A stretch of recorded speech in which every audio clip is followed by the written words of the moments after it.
The most important thing when you are using solar energy is to tap maximum solar rays, and through this video you are going to understand how to orient your solar panel or solar dryer so as to get maximum sunlight.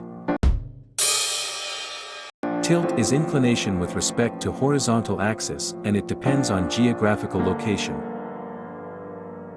Azimuth angle is orientation with respect to compass direction.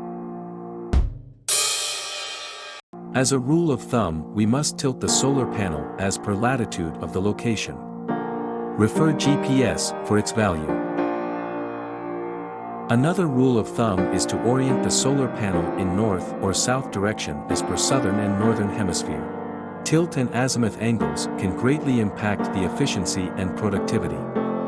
To utilize both in our favor, we have to understand the seasonal and geographical variation of incident solar energy, also called solar chart.